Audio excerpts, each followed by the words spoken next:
What's up, creative community? Another great episode of Talks on Acting is about to start right now. We are guest at MCS Miami with the great Matthew Corozine. What's up, Matthew? Hey, Lorenzo. This Welcome to incredible MCS space. Miami. I'm so glad you're here. This is Matthew Corozine. Thank How you, are Lorenzo. you? I'm great. I love that you're here in my theater home in Miami. So I mean, everything started like almost 18 months ago with our first YouTube interview. Back then, we were still living in Germany and operating out of Munich. And now we're here. We made that transformation. We made that transition. And your work is all about transition and transformation, right? Tell us a little bit about your program in Miami. I teach here Monday nights at 6 o'clock. And then April, my associate, she teaches across the hall at 6 o'clock, a more beginner group to the Meisner work or MCS Miami. And then Thursday night, April and Ben, one of my students from New York who also lives here, they co-teach a beginner class on Thursday night. So we have 3 classes here in Miami, which is awesome. That's super exciting. Why do we love acting so much? I think you get to let go of the mask of real life and go into different parts of yourself that you get to play it. I mean, we have so many channels in us. We have so many parts of ourselves. Like, all these characters live in us. You know what I mean? Like, I think we relate to all of them. You know, we might not be physically right to play every character or the right type or something, but like, it's in us of every part of the human experience. That's why Star Wars can emotionally affect me, even though I've never been to space and I don't relate on that level, but like emotionally what it's about, thematically what things are about, that lives in all of us. So to lose yourself in play, it's like being a kid again, you know, like you lose yourself in play and you don't realize it's dinner time and your mom is calling you, but you don't want to go home and eat. You still want to play, you know what I mean? So like to train adults to fall in love with the doing again and they lose themselves. There's just something addicting about that you forget about time and you forget about logic and you forget about the things that you need to live life. If you have an impulse to cross the street, just cross the street. It. Just fucking You do know it. what I mean? Right. And you might get hit. And then you have to deal with that moment. Yeah. I think also one of the most fascinating facets of and aspects of acting is that you have to make sure that the other one is getting better too, because once the others are getting better, the collaboration starts to be faster, more effective, and more entertaining. Yeah. And so overall, the experience for the audience is better as well. And so that's great. You can probably on a personal level even hate somebody, but when it's up to acting, you have to give him everything you got. You have to be open to that person and give him your best quality, right, to make it happen. Yeah, and iron sharpens iron. You know, like you always want to work with people that are a little, you know, like bring something more to it, or there's a challenge there, or there's something. Like we need that. We have to grow. Yes, and also this notion of controlling everything, right, of not letting go and being always in that secure realm of I know this. Yeah, but guess what? Entertainment is all about not knowing. Yeah.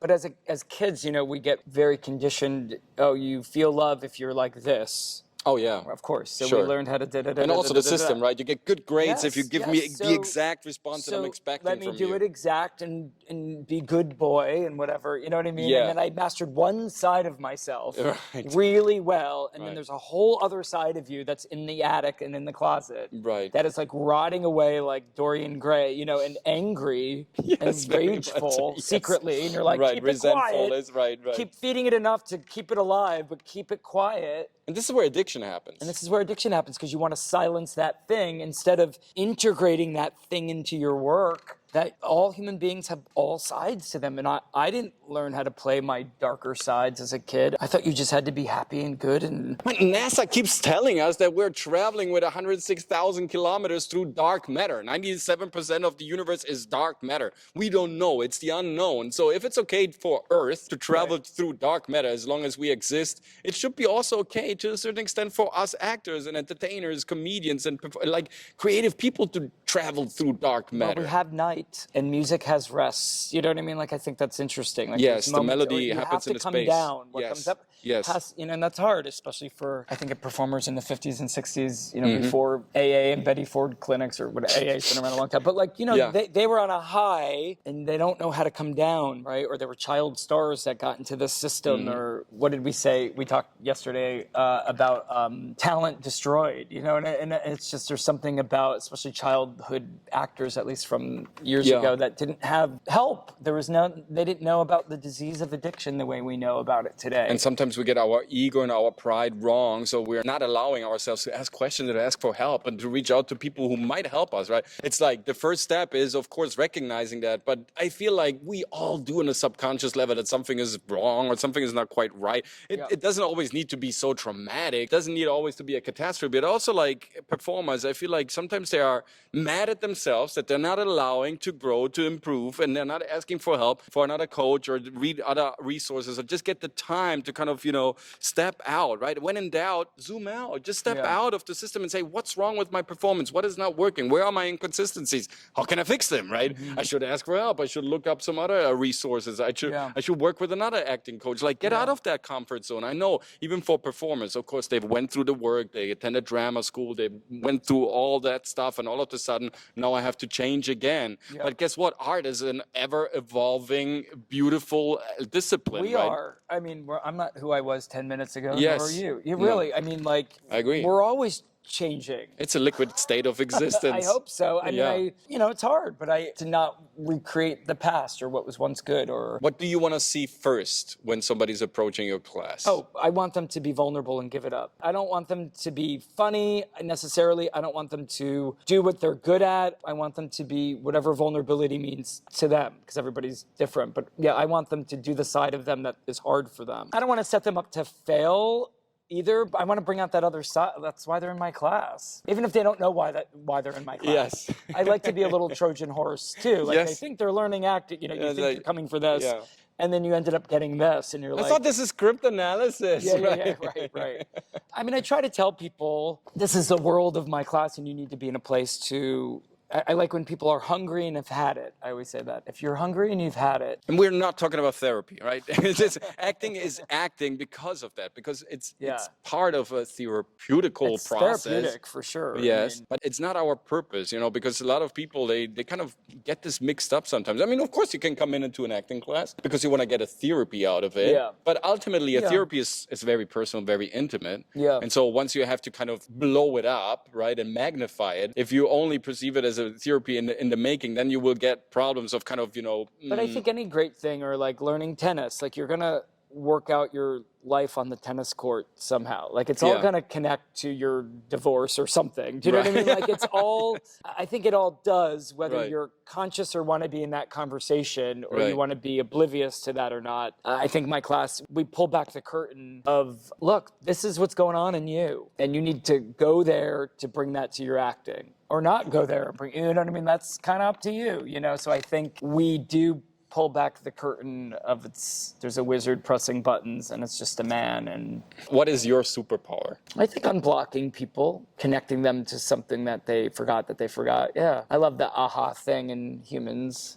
There's April. Hi, April. Hi, April. Come join us. We have a wonderful guest coming up on the stage. I love it. This is so in the moment on every level. April, come sit, I'll stand. This is so great. April Megan is joining us on stage. It's fantastic seeing you. How are you? Fabulous to see you. Fabulous to see you too. This wasn't planned or staged or anything. Like it's just happening. Hi, April. How are you? What are you doing today? We're back in action. Today is our first Monday back after a month off.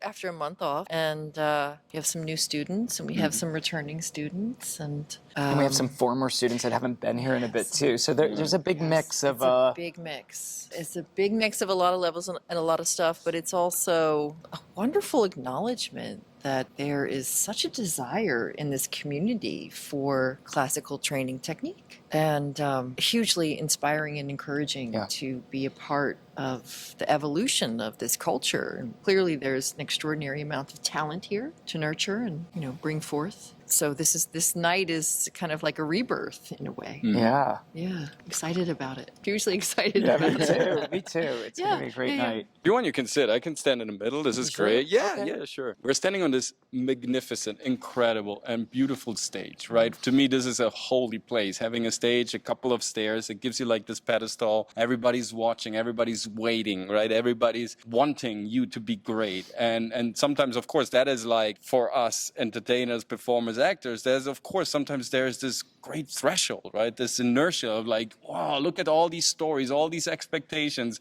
Now it's up to me. Now it's just my words. Now it's just my body. How can you get people to undress?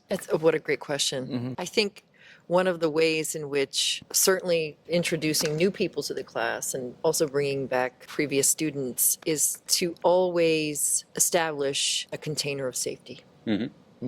And set up, safety is a kind of broad term, but I was thinking about it earlier today, and I had written down some notes about what are the parameters of safety as an actor? What's the requirements that people, is a powerful request that students agree to so that they show up when they understand that there's a level of confidence here that they can sink into that allows them to be vulnerable.